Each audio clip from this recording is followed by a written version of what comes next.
El tema que hemos considerado hoy, hablar del milenio. ¿Cuántos les gustaría escuchar acerca del milenio? ¿Cómo será el milenio? ¿Qué dice la Biblia del milenio? ¿Porque es una doctrina bíblica o es un invento? Es una doctrina bíblica. Pero ahí yo les dije que hay 3 o más de 3 posturas teológicas acerca de cómo será el milenio. Hay 3.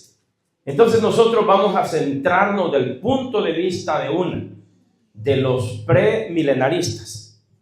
De eso vamos a hablar. Y vamos a tocar un poquito también de nosotros, para que entienda un poquito la esencia de la lección que hoy vamos a compartir. Y usted que nos sigue por las redes sociales, comparta esta prédica, porque yo casi no oigo que predican del milenio. Deberían los pastores, hermanos, los teólogos. ¿Por qué? Porque es un tema apocalíptico y es un tema escatológico que habla del tiempo del fin. Vamos a estudiar del milenio. ¿Quieren ustedes saber? Vamos a estudiar por la palabra. ¿Qué dice la palabra del milenio? Leemos la palabra Apocalipsis capítulo 20. Agradecemos al Dios eterno. Y versículo 1 al 3. Y se lee en el nombre del Padre, del Hijo y del Espíritu Santo. Y dice: vi un ángel que descendía del cielo con la llave del abismo y una gran cadena en la mano, y prendió al dragón, la serpiente antigua, que es el diablo y Satanás, y lo ató por 1000 años, y lo arrojó al abismo, lo encerró y puso sus sellos sobre él para que no engañase más a las naciones, hasta que fuesen cumplidos 1000 años. Y después de esto debe de ser desatado por un poco de tiempo. Padre que estás en el cielo, danos la unción, el poder, la autoridad para poder predicar tu palabra. Te rogamos, Dios mío, que nos enseñes, que nos des la oportunidad, Dios mío, de estudiar tu palabra y que tu palabra nos enseñe, porque queremos entender la esencia de lo que es, Padre, la vida y la vida doctrinal de la iglesia. En el nombre de Jesús. Yo no te ruego que me quites de este lugar, te ruego que me uses. Padre, yo no te pido que añada bendición a tu palabra está completa. Bendícenos a través de tu palabra. En el nombre de Jesús. Amén y amén y amén. Pueden sentarse. Y vamos a estudiar acerca del tema, el milenio. Dijimos en la lección pasada que dimos, que no fue el miércoles, porque el miércoles no pudimos, sino el miércoles anterior del que pasó, estuvimos hablando acerca de que hay 3 escuelas de teología más importantes que hay. Dijimos que estaban primero los premilenaristas, que somos nosotros. ¿Qué creemos nosotros? Creemos primero, número 1, que el reino de Cristo, hermanos, en la tierra será el reino milenial de Cristo, será un reino literal, no simbólico. Creemos que la iglesia no pasa por la gran tribulación, que la gran tribulación va a ser aquí, hermanos, 7 años, pero se conoce como tribulación y gran tribulación teológicamente. 3 años y medio de tribulación que se le conoce como el periodo de paz, entre comillas. Pero luego 3 años y medio donde la espada sanguinaria de la muerte y los juicios terribles de Dios que vienen para la tierra. Por eso se conoce como tribulación y gran tribulación. 3 años y medio donde va a gobernar el anticristo, y 3 años y medio donde el reino se le va a salir de las manos, pero va a empezar a matar de una manera despiadada, pero Dios también le va a responder con 3 series de 7 juicios. Se conocen como los 7 sellos, las 7 trompetas y las 7 copas de la ira de Dios.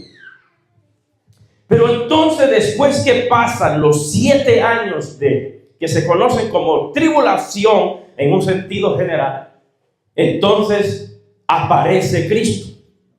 Después que la iglesia durante los 7 años en la tierra de tribulación, la iglesia en el cielo estará reinando en la boda del Cordero.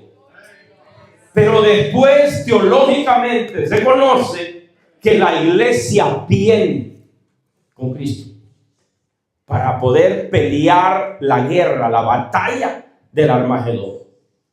Y allí en ese momento que se conoce en la Biblia que el anticristo va a reunir todos los ejércitos del mundo para poder combatir contra el Hijo de Dios, contra el que viene montando el caballo y que viene con una espada aguda en su boca, y con él viene un ejército celestial que le sigue en caballo blanco, porque él viene en caballo blanco del cielo a pelear esa batalla que le llaman la batalla del Armagedón. Ahí se establece cuando le quita el poder al anticristo y le quita el poder al falso profeta y a todas las naciones del mundo. Se establece allí en ese momento el reino milenial. Apocalipsis capítulo 19 y versículo 11 en adelante relata este gran evento, donde dice: entonces vi el cielo abierto. Juan en la revelación mira que el cielo se abre, y he aquí un caballo blanco, y el que lo montaba se llamaba Fiel y Verdadero, y con justicia juzga y pelea. ¿Por qué? Porque la justicia de Dios es la justicia más limpia y transparente que hay. Pero se le conoce como el Fiel y Verdadero. Y dice el verso que sigue, dice: y sus ojos eran como llama de fuego, y habían en sus cabezas muchas diademas, y tenía un nombre escrito que ninguno conocía sino él mismo. ¿Cuál es ese nombre? El nombre que se le conocía. ¿A dónde estábamos? Estaba vestido de una ropa teñida en sangre, y su nombre es el Verbo de Dios. Quiere decir la palabra viviente. La palabra viviente, la palabra encarnada. Y dice el verso 14: y los ejércitos celestiales vestidos de lino finísimo, blanco, limpio, le seguían en caballos blancos. Por eso es que se conoce teológicamente, por mucho tiempo se ha mantenido esa postura, que la iglesia viene. ¿Por qué? Porque habla de vestidos de lino finísimo, blanco, limpio. Y esa es la vestimenta, ese es el ropaje que recibe la iglesia en las bodas del Cordero.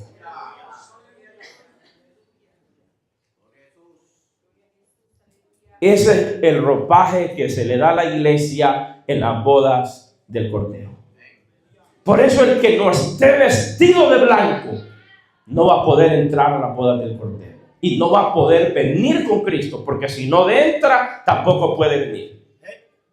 ¿Están entendiendo los hermanos? Pero dice el texto sagrado, el 15 que sigue, dice: y de su boca sale una espada aguda para herir con ella a las naciones, y las regirá con vara de hierro. Y él pisa el lagar del vino del furor y de la ira del Dios Todopoderoso.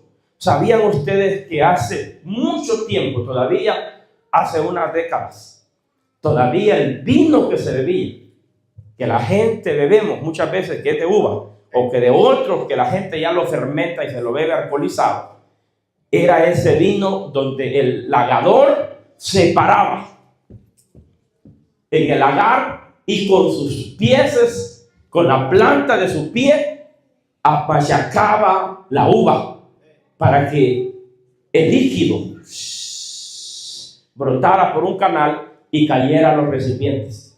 Y ese es el vino que todos hemos bebido. Y lo hemos sentido rico, hasta con sabor a pata.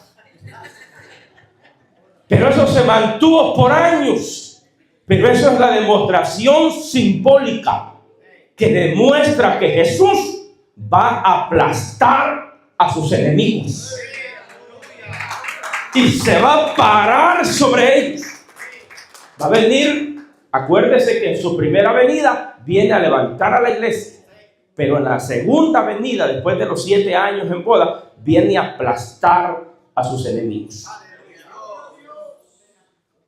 Hay mucha gente que dice que cuando Cristo viene, que viene, hermanos, con una ropa teñida en sangre, la gente dice, es la sangre de su sacrificio. No, no puede ser. No va a ser. ¿Por qué no puede ser? Porque la sangre de su sacrificio no puede ser, porque esa sangre Él la derramó y no necesariamente tiene que traer la misma ropa. Entonces la sangre que el Hijo de Dios va a poder traer en su cuerpo va a ser la sangre que va a brotar de los cuerpos de sus enemigos. Y tanta será su ira, porque acuérdense que Él trae una espada aguda en su boca. Y la espada aguda tiene 2 filos. Por eso le llaman espada aguda, porque corta aquí, pero corta aquí. Y por eso es que cuando Él diga la palabra, la espada va a partir a sus enemigos de todos lados. Y van a caer desarados y la sangre va a salpicar su ropa. Será tanta la ira de Dios con la que va a venir. ¿Por qué viene con ira? Porque Él viene a defender a su otro pueblo, a Israel. Ya no a la iglesia viene con Él, pero Él viene con ira. Y de su boca sale una espada aguda para ir con ella a las naciones y las regirá con vara de hierro. Usa la analogía como el lagador. Y dice, y pise el lagar del vino del furor de la ira del Dios Todopoderoso. Dicen que el lagador tenía una cosa: cuando se paraba sobre la juba, salpicaba sus ropas y le bañaba a todos lados. Entonces, aquí dice el texto sagrado que en sus vestiduras y en sus muslos tiene escrito este nombre: el Rey de Reyes y Señor de Señores. Yo dije el domingo que solamente a 2 personajes se les dio este título en la Biblia. ¿Saben quién era el otro? Pero no Señor de Señores, Rey de Reyes se le llamó en el Antiguo Testamento a Nabucodonosor. Era malvado y asesino, pero a él lo llamaron así. ¿Se acuerdan ustedes o no? ¿En qué parte de la Biblia está? En Daniel capítulo 2 o 4. Ustedes como que no se ponen de acuerdo.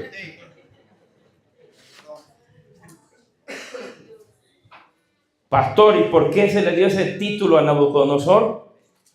Porque Dios se lo dio. Porque era un rey sanguinario, malvado, asesino y cruel. Y Dios se lo dio, y todos los reyes eran vasallos, se le sometían a la autoridad de ese maligno. Bendito sea Dios. ¿Puede alabar el nombre del Señor? Está en el capítulo 2 y verso 37. Daniel le dijo: tú, oh rey, eres rey de reyes. ¿A quién se le dio ese título? A Nabucodonosor en el Antiguo Testamento. Dios lo había hecho rey de reyes. Quiere decir que lo había puesto sobre el dominio, sobre todos los reyes de su imperio. Yo decía que él tenía un hobby. El hobby que tenía este maligno era sacarle los ojos a sus víctimas. A lo más que agarraba a un rey y lo tomaba bajo su subalterno, su dominio, ¡fua! Al llevarlo delante de él lo dejaba ciego. Y se reía y se burlaba matándolos y sacándole los ojos a sus víctimas. Era cruel y sanguinario. Pero cuando Dios lo humilla, ¿se acuerda qué Dios hizo con él? Lo mandó a comer pasto con los bueyes y con las bestias del campo lo pastaban. No un mes, yo no sé qué sistema digestivo tenía, pero que sí podía digerir lo que comía y lo que tragaba. 7 años pasaron comiendo pasto y la mente de animal, a tal punto que un corralero lo tenía que hasta chilillar para llevarlo al potrero. Hasta ahí lo redució Dios a ese individuo por su maldad y su crueldad. Y Dios le demostró que el Altísimo es el que gobierna sobre los reinos de los hombres. Pero entonces el Hijo de Dios, Jesucristo, Él tiene el título de Rey de Reyes y Señor de Señores. ¿Están escuchando los hermanos? Rey de Reyes y Señor de los Señores. Él tiene ese título. Ahora, ¿por qué yo digo que la sangre que viene en su cuerpo no es la sangre de su sacrificio? Isaías capítulo 63. Después vamos a volver a Apocalipsis otra vez, porque tenemos muchos textos que hoy vamos a tocar. Ojalá Dios me ayude. Versículo 1 en adelante dice: Jehová dijo así. G63 y versículo 1. Yo no sé si lo dije yo. 63 dice: ¿quién es este? Pregunta el profeta, que viene de Edom, de Borsa, con vestidos rojos. ¿Por qué Edom y Borsa? Porque se cree que se va a hacer el lugar estratégico donde Israel se va a esconder cuando venga huyendo de la fuerza fiera del anticristo. Y dice aquí: con vestidos rojos, este hermoso en su vestido que marcha en la grandeza de su poder. Yo, el que hablo en justicia, grande para salvar. ¿Por qué es rojo tu vestido?, le van a preguntar los judíos. ¿Por qué es rojo tu vestido y tus ropas como del que ha pisado el lagar? Se fija que la Biblia se explica sola.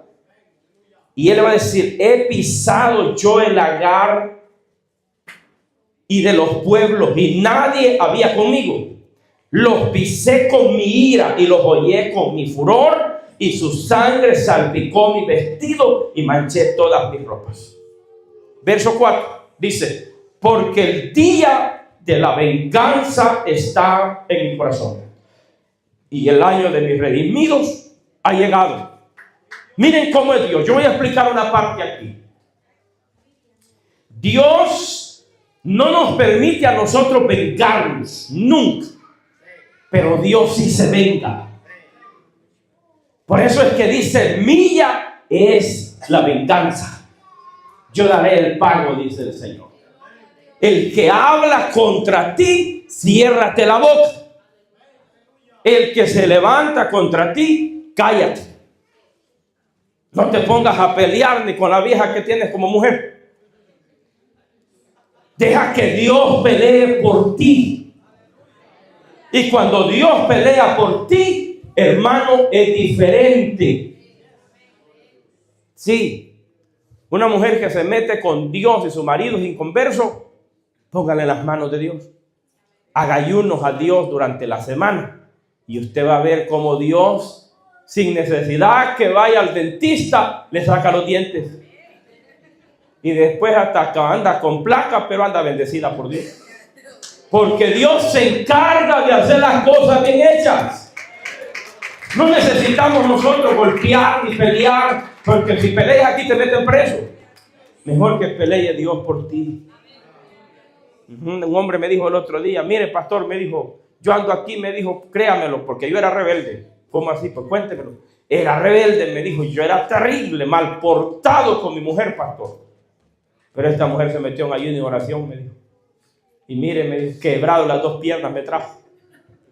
Pero le doy gloria a Dios, me dijo, porque ya me recuperé y estoy vivo. Y ahora, me dijo, de los brazos de Cristo no me aparta nadie. ¿Sabe qué le dije yo? A la buena, ¿quién no? Así cualquiera le sirve a Dios. Pero el Señor dice que el día de la venganza está en mi corazón y el año de mis redimidos ha llegado. ¿De qué Dios está hablando? De que un día Dios se va a vengar. Y ese va a ser el día que ya estamos hablando casi de otro tema. El día de la guerra del Armagedón, que la voy a predicar también, se la voy a enseñar. Pero estudiemos. Entonces, cuando Cristo viene y la ropa que trae manchada en sangre, teñida en sangre, es la sangre de sus enemigos, que con su ira va a brotar de ellos. Cuando hable la palabra, los enemigos van a caer postrados. Entonces, en ese momento que Él viene, primero va a suceder que destruya a sus enemigos, y el anticristo y el falso profeta no van a necesitar pelear con ellos. Simplemente con la palabra, ellos van a ser los primeros que van a estrenar el lago de fuego. Todavía no hay un ser humano en el lago de fuego. No hay un ángel caído allí. No hay nadie. ¿Quiénes van a ser los primeros que lo van a estrenar? Apocalipsis capítulo 19 y versículo 20. Dice: y la bestia fue apresada, y con ella el falso profeta, que había hecho delante de ella las señales con las cuales había engañado a los que recibieron la marca de la bestia y había adorado su imagen. Estos dos fueron lanzados vivos dentro de un lago de fuego que arde con azufre. Escuchen esta parte.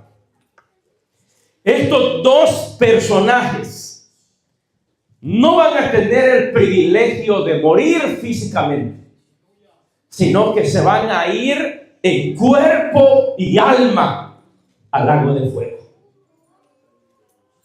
En la Biblia solamente un grupo de personas se fueron así. ¿Quiénes fueron? Los que se rebelaron contra Moisés. Coré. ¿Quién era el otro? Datán y Abiram y todos sus equipos. No solo se fueron los tres ellos, se fueron ellos y su familia y todos sus seguidores rebeldes. Se los tragó vivos el infierno. La tierra se abrió y descendieron vivos al Seol. Estos serán los primeros que van a estrenar el lago de fuego, pastor. Y esos son espíritus, son seres humanos que van a ser poseídos por el espíritu del anticristo y por el espíritu del falso profeta. Pero serán seres humanos, hombres de gran envergadura aquí en la tierra. Uno será un político muy prominente, el anticristo. El otro será un religioso muy destacable en el área religiosa. Y serán hombres comunes que van a aceptar la oferta que le hicieron a Jesucristo el día de la tentación. ¿Se acuerdan que el diablo llegó y le dijo: si postrado me adorares? ¿A quién se la estaba ofreciendo? Al dueño de la vida. El diablo más cochino. Es como que al dueño de la casa usted le diga: yo le voy a dar esa casa. El dueño le va a decir: pero si esa casa es mía, usted está loco. Así le dijo Cristo al diablo: que no se te olvide, diablito, que al Señor tu Dios servirás y a Él solo adorarás. ¿Y qué le está diciendo? Yo soy tu Señor. Si se te ha olvidado, te lo recuerdo. Mire qué cochino. Le dice, está en Mateo 4:9. Y le dijo: todo esto te daré si postrado me adorares. Entonces Jesús le dijo: vete, Satanás, porque escrito está: al Señor tu Dios adorarás y a Él solo servirás. ¿Qué le está diciendo? Yo soy tu Dios y a mí me tienes que servir. ¿Qué hizo el diablo? Le dejó y se dio cuenta que al dueño le estaba ofreciendo lo que era de él. Qué increíble. El otro día sacan parece que es un anuncio, una joven está tomándose un selfie en el carro de alguien y llega el hombre y dice, está bonito el carro, ¿no? Sí, le dice, es de mi amigo. Pero el muchacho lo queda viendo y le dice, ¿de veras? Sí, este carro es de mi amigo. Y lo ve que abre el carro y se monta él al carro y dice, ve, dice, es suyo. Sí. Mire qué engaño más grande. Al dueño del carro le estaba diciendo de mi amigo. Así mismo es el diablo mentiroso, diciéndole a Dios que se lo iba a dar lo que ya era suyo. ¿Cuántos alaban a Dios en esta noche? Entonces, aquí entra el punto. El anticristo y el falso profeta van al lago de fuego. Apocalipsis capítulo 20. El diablo no va al lago de fuego, sino va a un sector del infierno que se llama abismo. Abismo. Hay dos sectores donde se cree teológicamente que están los demonios. En el primero, en el abismo, allí no hay indicios que hay almas de seres humanos. Allí solo van los demonios y los demonios de jerarquía. Por eso se acuerdan ustedes cuando, préstanme aquí, hermanito, que cuando Jesucristo llegó a la ciudad de Gadara, cuando él pone pie en la playa, el endemoniado gadareno llega y se postra y le dice, ha venido para atormentarnos antes de tiempo. Y luego le dice el demonio que está en el muchacho, que era legión, que dicen que puede ser tanto 2,000, 1,500 como también 4,000 demonios que poseían a ese jovencito.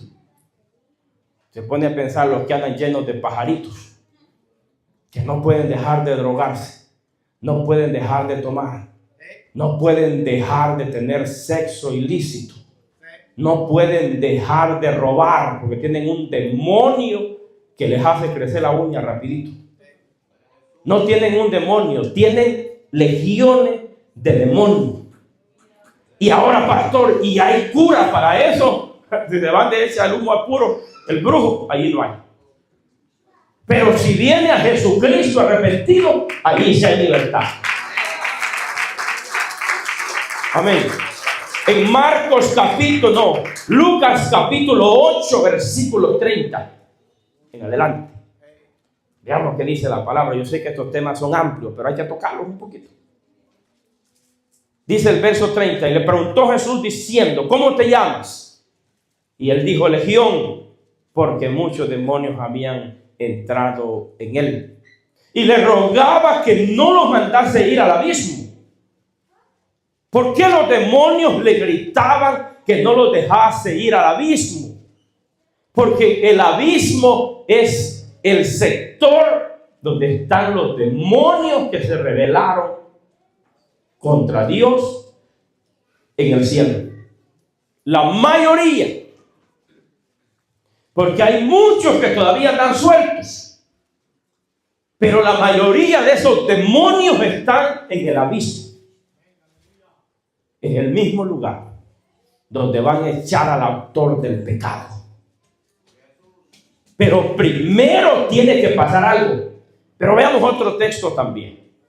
Segunda de Pedro capítulo 2 y versículo 4.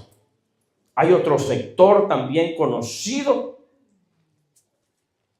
que la Biblia lo llama en el griego tártaros, que quiere decir cárcel o lugar donde están los demonios. Dice, porque si Dios no perdonó a los ángeles que pecaron, ¿de qué ángeles está hablando? De los demonios que se rebelaron contra Dios, se unieron a Satanás en el cielo.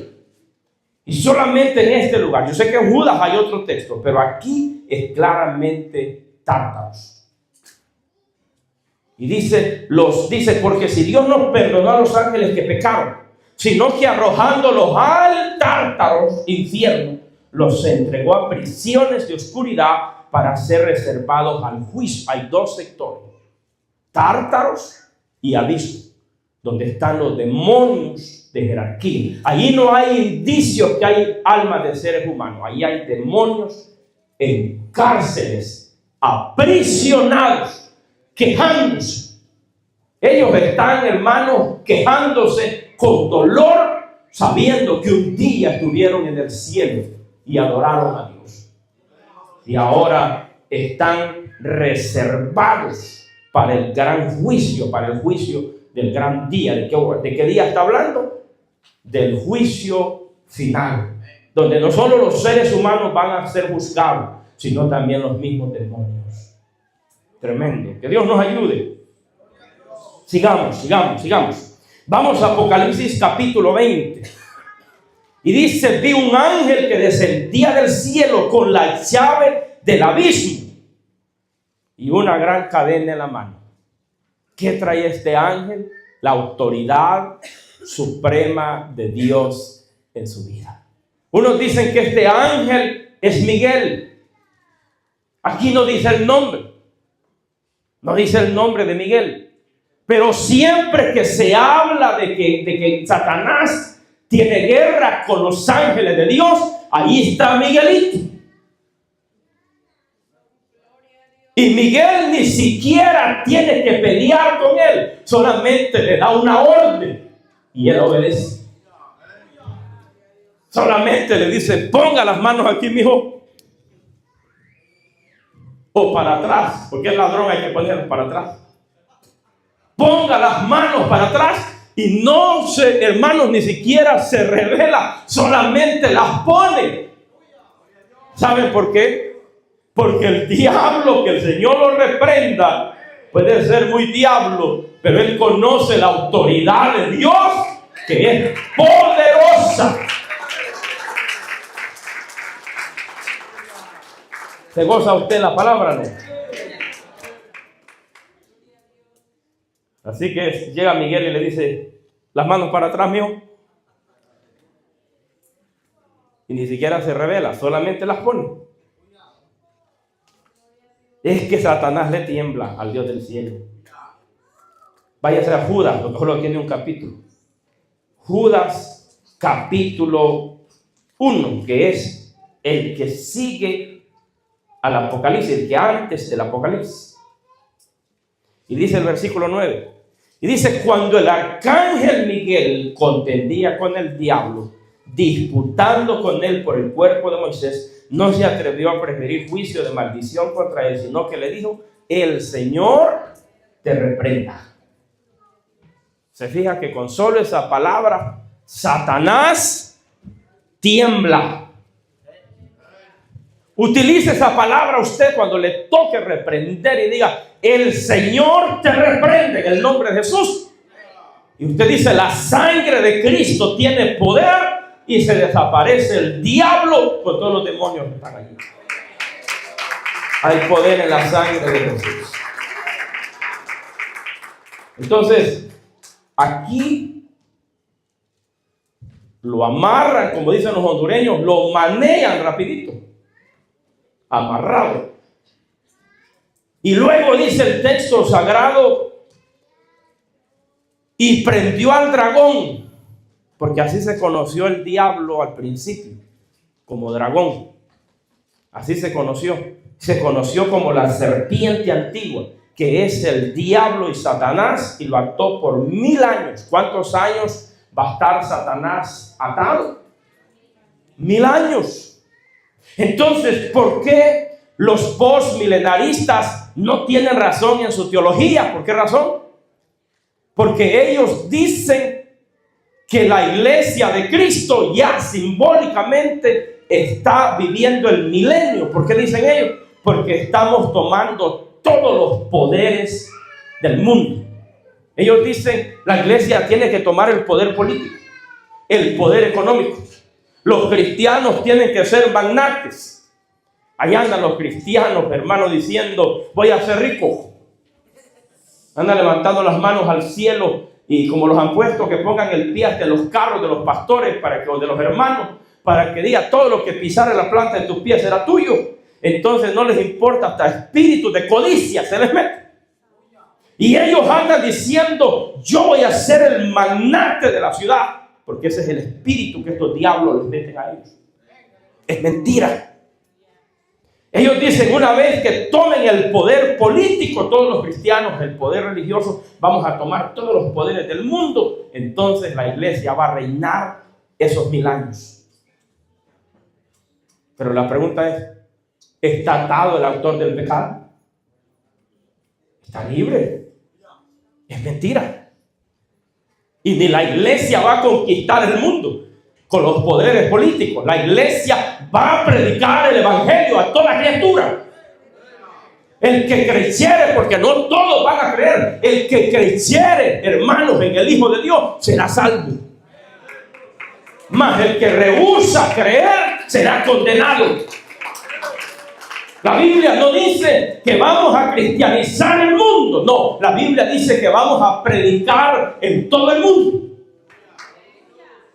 Pero no toda la gente va a creer en Jesús. Van a haber millones y billones que se van a perder. Pero el que cree se salva. Es mentira. Y los amilenaristas, ellos dicen que ya la iglesia está en el milenio porque estamos reinando espiritualmente con Cristo. Y que no hay tal milenio literal. Mentiras.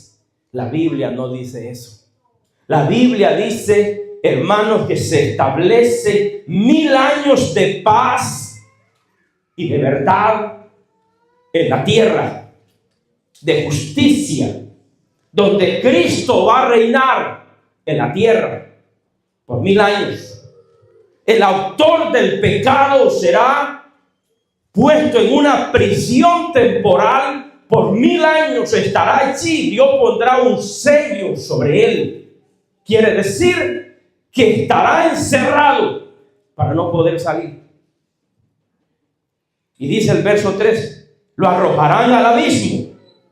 Lo encerró, puso su sello. Este es un tema escatológico, porque todavía no ha sucedido ni el rapto de la iglesia, ni la segunda venida de Cristo. Todavía no ha sucedido, ni tampoco la boda del Cordero, ni tampoco Satanás todavía no ha sido atado, pero va a ser atado. Satanás conoce esto. Él sabe qué va a pasar. Ahora, ¿cuál es el objetivo entonces? De que el mundo tenga un milenio de paz y de felicidad. Primero, porque Cristo va a reinar en la tierra por 1000 años.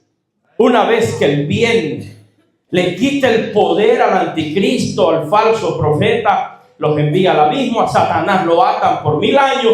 Cristo es rey sobre la tierra. Zacarías capítulo 14 y versículo 9. Tengo muchos textos que darle, así que es mejor que haya traído libreta. Estamos contentos, ¿verdad, hermanitos? No va a encontrar la palabra milenio, pero va a encontrar la palabra reino y dominio. Que el texto sagrado alude a los tiempos donde Dios va a gobernar este mundo con todo su dominio y su poder. Y dice el verso 9, y Jehová será rey sobre toda la tierra. En aquel día Jehová será uno y uno será su nombre.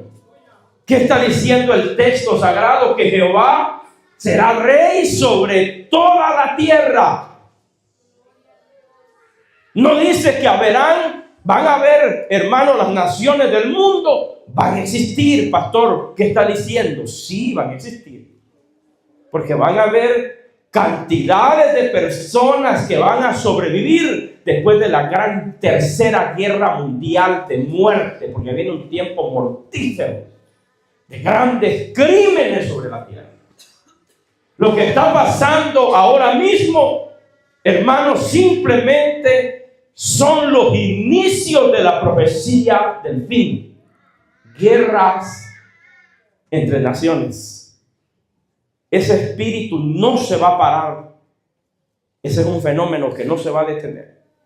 Por eso es que los falsos profetas que están por las redes sociales y dicen: yo proclamo, ya aparece en Walter Mercado, yo proclamo el 2026 año de prosperidad, año de grandes bendiciones económicas. Falso, hijo del diablo, mentiroso. No viene prosperidad para el mundo. Vienen guerras masivas y muertes. Vienen, hermanos, colapsos terribles de hambruna y de muerte sobre esta humanidad. Que la Biblia dice, hermanos, que el que persevere hasta el fin, este será salvo. Porque los va a tocar perseverar en hambrunas, en enfermedades, en tiempos de crisis, de grandes envergaduras. En la tierra nos va a tocar perseverar. No creas que nos va a tocar fácil, pero Dios estará con nosotros. Dios estará con nosotros. Hermanos, se ora por una Venezuela libre. Se está orando por una Venezuela libre. Va a pasar un proceso grande. Porque la gente de Venezuela que anda ahora mismo en el mundo, en su diáspora, por el mundo, ellos, hermanos, anhelan volver a su patria. Porque Venezuela era el país de Centroamérica, de Sudamérica más próspero de todos. Ellos no tuvieran necesidad de andar acá. Porque era una tierra, bueno, es una tierra muy bendecida por Dios. Lástima de esos pulpos salvajes que se metieron en ella, esos asesinos. Pero esa tierra es una tierra bendecida. Yo sé que Dios la va a visitar. No necesitamos ser profetas. Yo prediqué un tema el domingo que se llama la soberbia grande pecado. Yo lo prediqué. Que por ahí le están dando créditos a los profetas falsos que dicen: el profeta mantenido ya lo había dicho. Mentiras del diablo. Cuando alguien habla contra Dios y habla contra Israel, se dio su pasaporte a la desgracia. No necesitamos profetas. Ya sabemos lo que va a pasar por la profecía de Dios, que ya Dios lo dijo. Y lo voy a volver a decir: Petro de Colombia se dio su pasaporte a la desgracia. Y no lo estoy diciendo, yo no soy profeta. Ya la palabra lo dijo. Ese desgraciado también le toca lo mismo, por malvado y salvaje. Hermanos, esos son ratas de la misma cueva, de la misma guarida. Y le va a tocar lo mismo. A ese le va a tocar lo mismo. La ira de Dios lo va a alcanzar. Si no se retracta, si se retracta el hombre, Dios puede hacer algo con él. Porque tampoco no descartamos la misericordia de Dios. Es grande. Digan al pueblo amén. Porque ahí no nos podemos meter. En la misericordia de Dios no nos metemos nosotros. Amén, hermanito. Pero entonces dice el texto sagrado. Y dice el verso 16. Váyase más adelantito de Zacarías 14, 16. Mire lo que dice el texto aquí. Dice el verso 16. ¿A qué está haciendo alusión Zacarías 14, 16? Y todos los que sobrevivieren de las naciones que vinieron contra Jerusalén, ¿de qué está hablando? De la guerra de Gog y de la guerra de Armagedón. Dice aquí el texto sagrado. Que vinieron contra Jerusalén, subirán de año en año para adorar al Rey, Jehová de los ejércitos, y a celebrar la fiesta de los tabernáculos. Esa es la fiesta que va a estar en vigente en los tiempos del milenio. Es una fiesta que se celebraba y se sigue celebrando, que se le llama la fiesta del Sukkot, que se celebra en Israel, la última fiesta de las 7 festividades judías. Es la única que va a estar en vigencia en el milenio, que se celebraba y se celebra 7 días en Israel, que es la fiesta que conmemora, hermanos, que el pueblo de Israel salió de Egipto, pero que vivió en casas de campaña en el desierto. Conmemora a Israel siendo un pueblo nómada, sufriendo en el desierto, y conmemora el poder de Dios que los guardó. 7, por eso dicen que representa una de las dos festividades que habla del final de la cosecha del trigo, porque el Pentecostés representa el final de la cosecha de la cebada. La fiesta de las enramadas o de los tabernáculos habla de la fiesta de Israel, del final, estamos hablando de otoño, del final de la fiesta y de la cosecha del trigo, donde Israel iba a recordar siempre que ahora que tienen tierra, que tienen casa, que tienen lugar artesanado a donde ellos vivían, iban a recordar que Dios en el desierto los había guardado, los había cuidado después que los sacó de Egipto. Es una fiesta, festividad y acción de gracias para celebrar los grandes milagros poderosos que Dios ha hecho. Pastor Iván, ¿cuáles son las 7 festividades judías? ¿Se acuerdan ustedes o no? ¿Quién que me diga las 7 festividades judías? La otra semana le traigo un regalo. ¿Cuáles son las 7 festividades judías que se celebran anualmente? Todavía las celebran en Israel.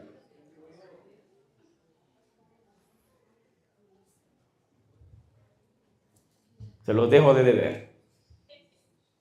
Está en Levíticos capítulo 23. Ahí usted lo va a estudiar. Ahí están las 7 festividades judías. Y esta fiesta de los tabernáculos es la última fiesta de las 7 festividades de Dios. Ese va a ser un deber suyo. Usted lo va a estudiar, no ahora. Sigamos estudiando la palabra de Dios. Ahora, la Biblia dice que todas las naciones vendrán de año en año. Pastor, y habrá gente que va a sobrevivir, gente mala, mundana, pagana aquí en la tierra, después que Cristo venga en su segunda venida para pelear con el anticristo y para aplastar los reinos del mundo. Sí. Aquí dice la Biblia, todos los que sobrevivieren de las naciones que vinieron contra Jerusalén subirán de año en año. Todas las naciones, no sé cómo van a ser, no sé si van a caber, pero de año en año todas las naciones vendrán para adorar al Rey. Jesús estará en Jerusalén siendo Rey de toda la tierra. Todas las naciones del mundo van a doblegarse ante el Hijo de Dios. Ahí no va a importar, Estados Unidos va a perder la potencia. Rusia le van a quitar el poder porque casi todos los rusos van a morir en la guerra, hermanos amados, de Gog y Magog, y la guerra del Armagedón. Casi van a morir todos los rusos. El ejército de los rusos. Y van a morir el ejército de los chinos. Va a morir el ejército de todas las naciones de Turquía y todas las naciones de los ¿cómo se llama? Enemigos de Dios, de la piel morenita de África. También van a morir. Millones y millones van a morir. Entonces, pero van a haber naciones del mundo que van a sobrevivir. Alaba lo que Él vive. Y van a entrar al milenio. Siempre la gran pregunta del pueblo de Dios ha sido, ¿y la iglesia, pastor, estará allí? No te olvides que la iglesia estará con Cristo. Estaremos reinando. Estará la iglesia reinando con el Hijo de Dios. Dios habla que va a restaurar ¿a quién? A Jerusalén. Jerusalén ya no va a ser más oprobio. Jerusalén ya no va a ser más la burla de las naciones del mundo. Jerusalén va a ser una ciudad restaurada maravillosamente por la mano de Dios, y será la ciudad más poderosa del mundo. Vamos, Zacarías capítulo 8 y versículo 3.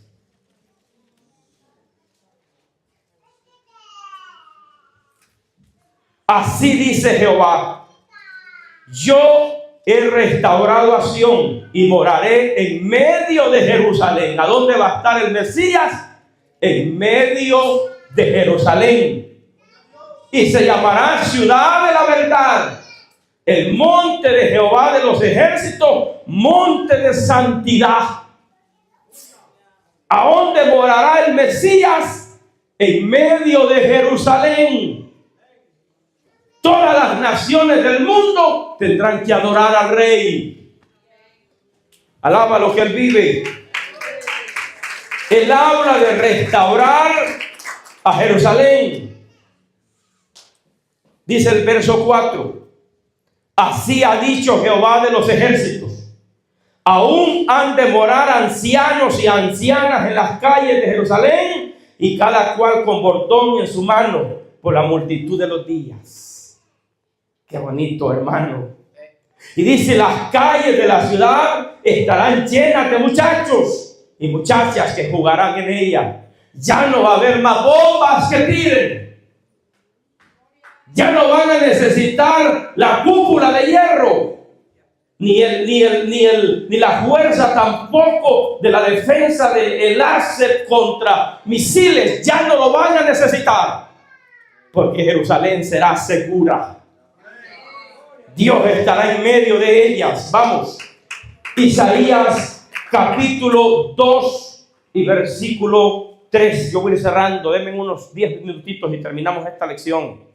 Dice Isaías capítulo 2 y versículo 3. 2 versículo 3. Mire lo que dice el texto sagrado. Y vendrán muchos pueblos y dirán: venid, subamos al monte de Jehová, a la casa del Dios de Jacob, y nos enseñará sus caminos, y caminaremos por sus sendas. Porque de Sión saldrá la ley, y de Jerusalén la palabra de Jehová. Juzgará entre las naciones, y reprenderá muchos pueblos, y volverán sus espadas en rejas de arado, y sus lanzas en hoces. No alzará espada nación contra nación, ni se adiestrarán más para la guerra. ¿Qué está diciendo el Señor? Está hablando de un periodo de paz y de felicidad. Las armas de guerra las van a ser, hermanos, herramientas. ¿Para qué dice? Para trabajar las tierras. Pastor, y la gente se va a multiplicar en el milenio. Sí.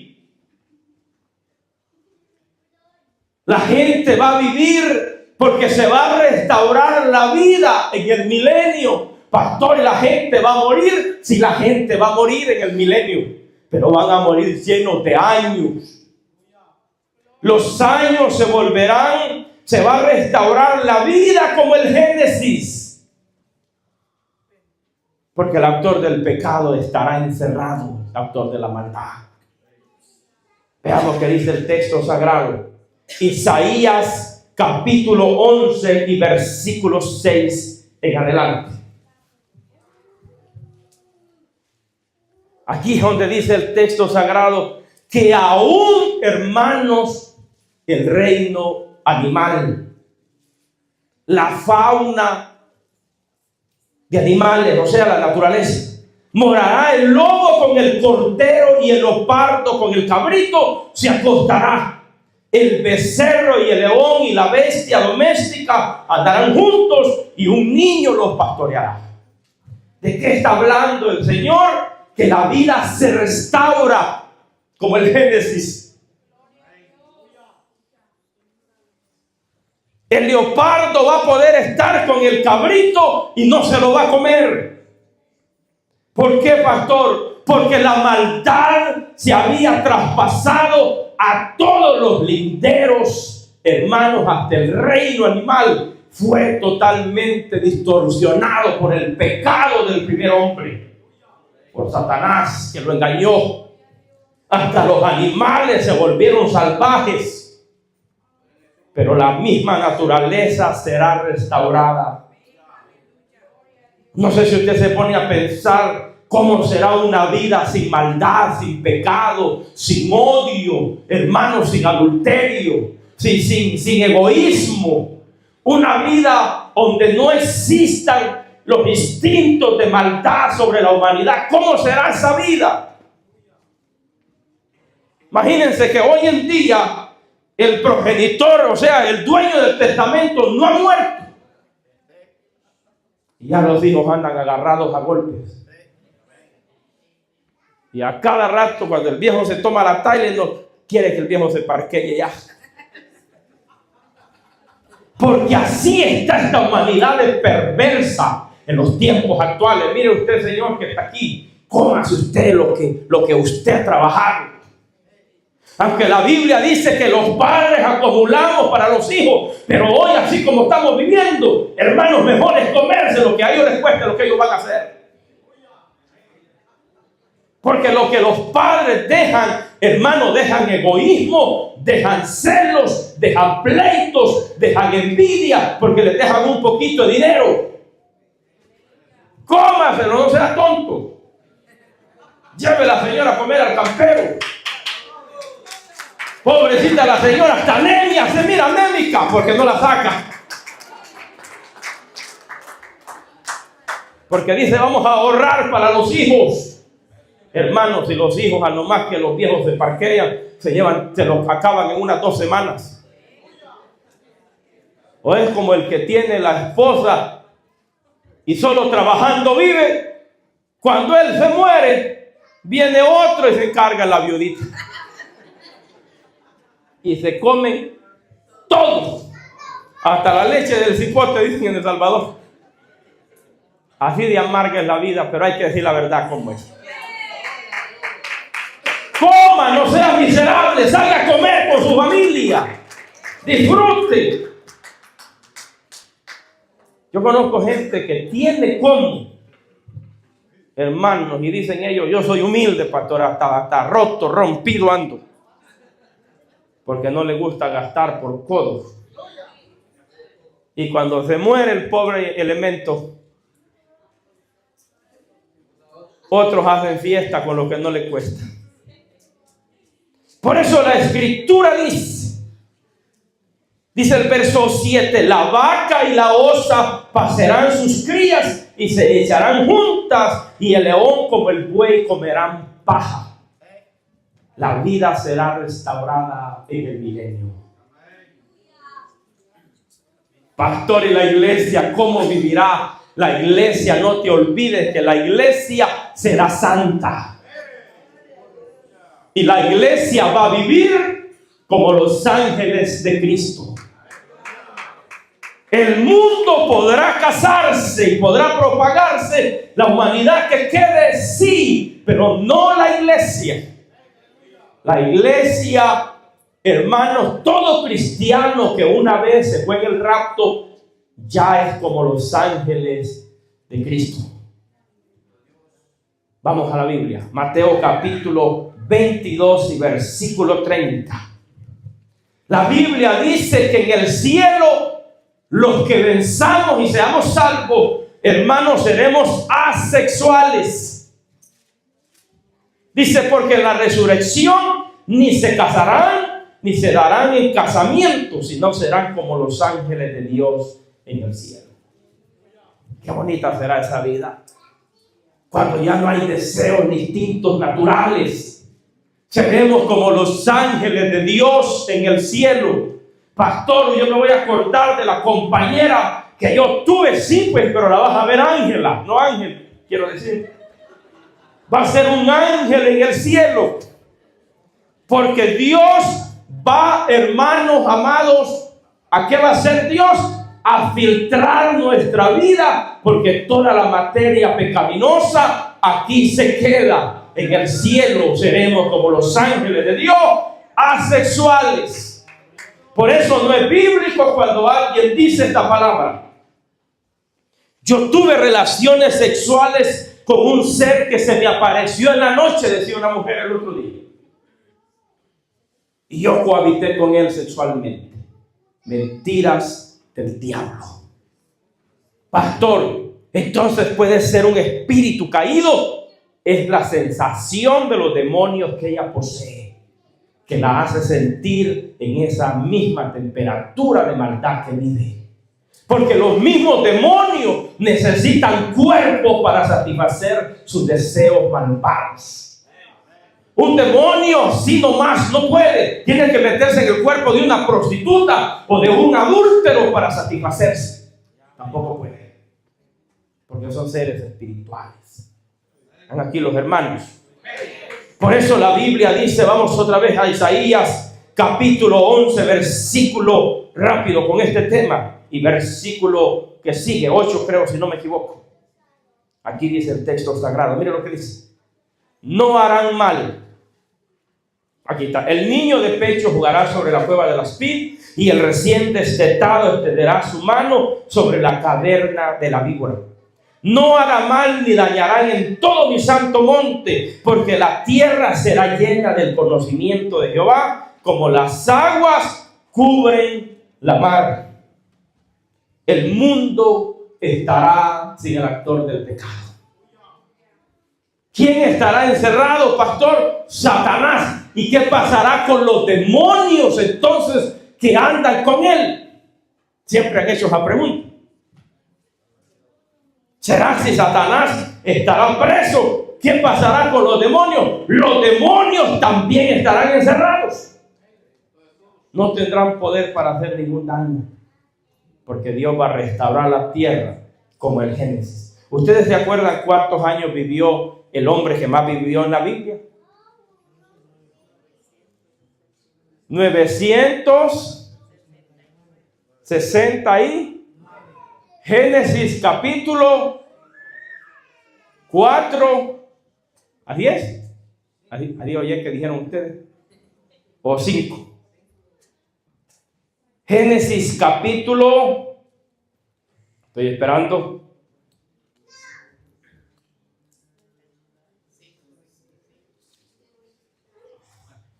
Y versículo 26 dice: y vivió Matusalén después que engendró a Lamec 782 años, y engendró hijos e hijas. Y fueron pues todos los días de Matusalén 969 años, y murió. ¿Cómo va a ser restaurada la vida en el milenio? Veamos que sigue diciendo. Vamos a Isaías, y ahí cierro. Isaías 65 y versículo 20, y después pasamos al 25.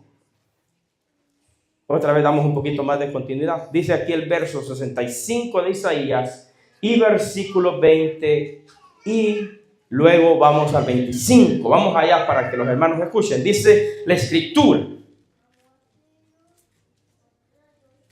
Qué bonito será ese tiempo, hermanos. 65:20. Ese día será maravilloso, ese tiempo será maravilloso, porque serán 1000 años de paz y de verdad y de felicidad. No habrá más allí niño que muera de pocos días, ni viejo que sus días no cumplan, porque el niño morirá de 100 años. Si algún niño muriere, va a morir de 100 años. Imagínense un niño de 100 años. Es un viejo aturrado de hoy.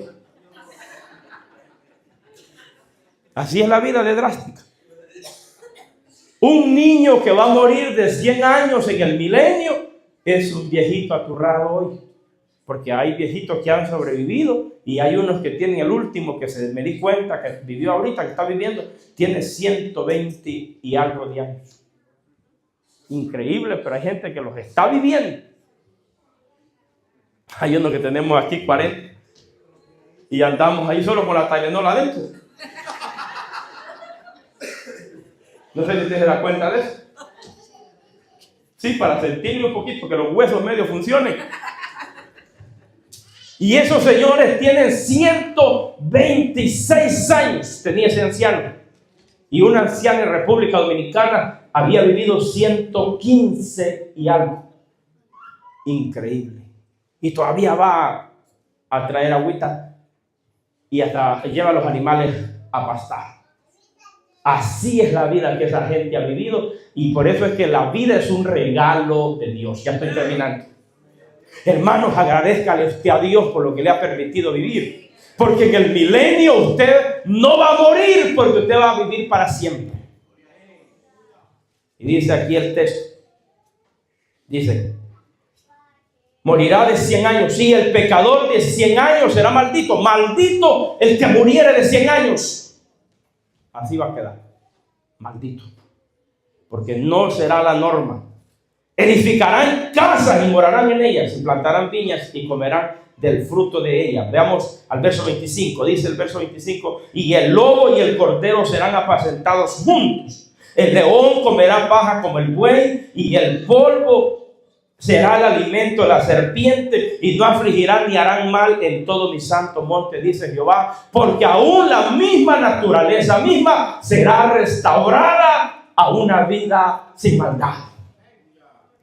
Vamos a Apocalipsis, ahí cerramos, Apocalipsis 20. Pastor, ¿y qué va a pasar entonces después del milenio?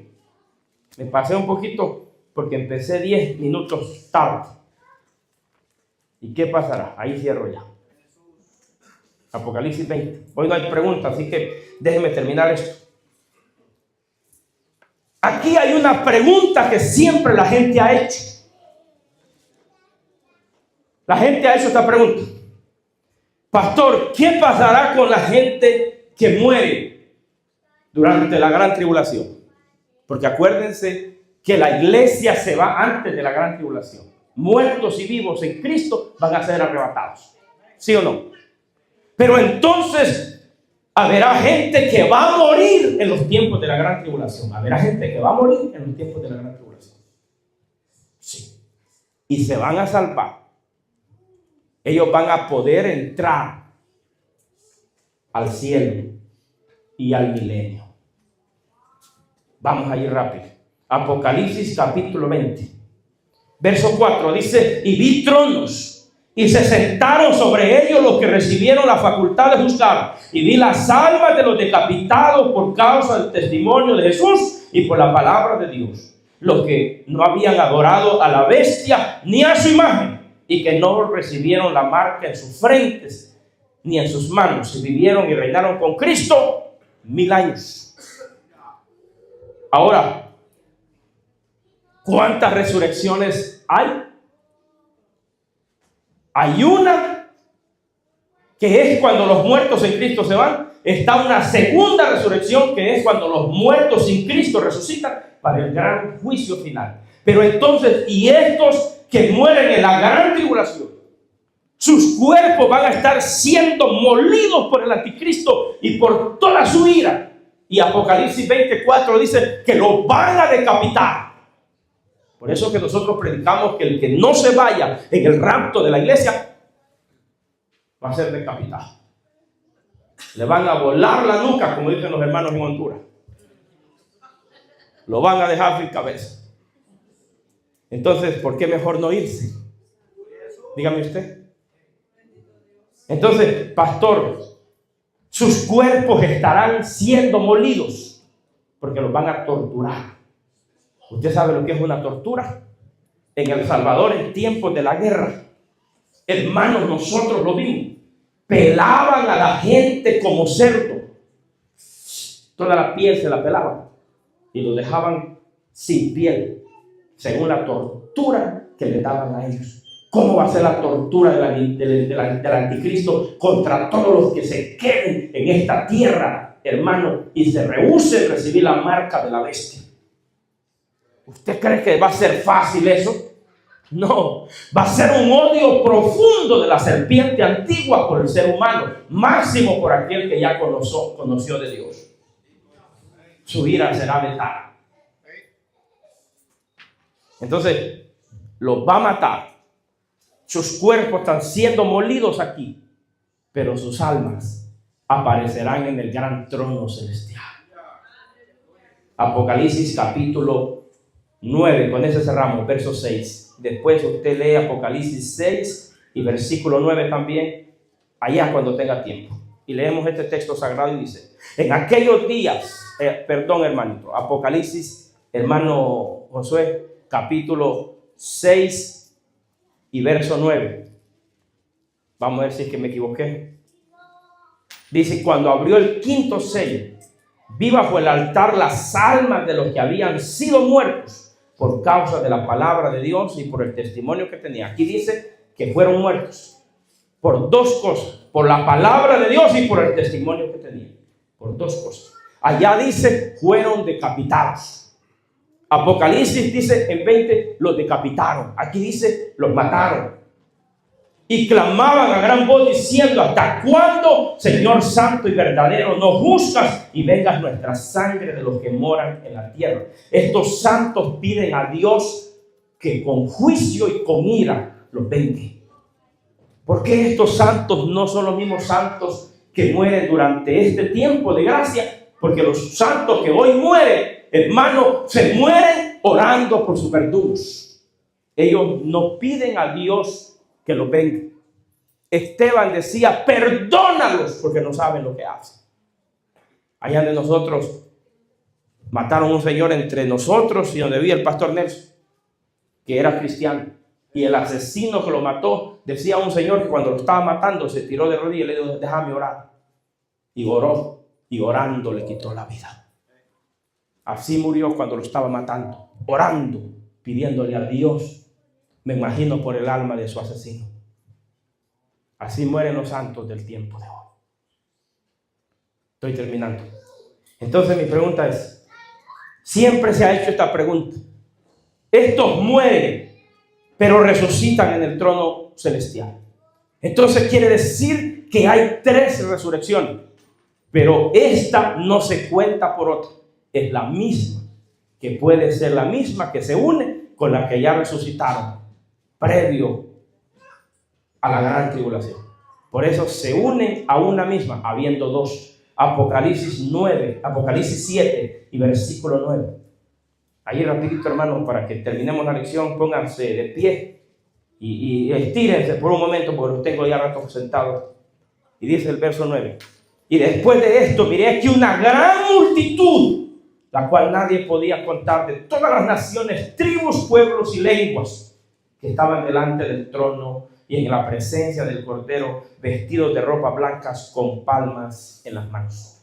¿Qué dice la Biblia? Una gran multitud que nadie podía contar, de todas las naciones, tribus, pueblos, lenguas, que estaban delante del trono y en la presencia del Cordero, vestidos de ropas blancas y con palmas en las manos. Y dice el verso 10: y clamaban a gran voz diciendo: la salvación pertenece a nuestro Dios, que está sentado en el trono. Váyase al verso 13, ahí mismo. Y dice el verso 13, pregunta: entonces uno de los ancianos habló diciéndome: estos que están vestidos de ropa blanca, ¿quiénes son y de dónde han venido? Estos, le dice él, le dijo: Señor, tú lo sabes. Y él me dijo: estos son los que han salido de la gran tribulación y han lavado sus ropas y las han emblanquecido en la sangre del Cordero. Quiere decir que habrá gente que va a morir en la gran tribulación. Sus cuerpos van a ser molidos y torturados, pero sus almas estarán en el trono celestial, en la presencia del Cordero, y reinarán con Cristo. Un teólogo decía que estos que mueren durante la gran tribulación van a pasar y entrar al milenio y disfrutarlo, pero después no se le garantiza nada.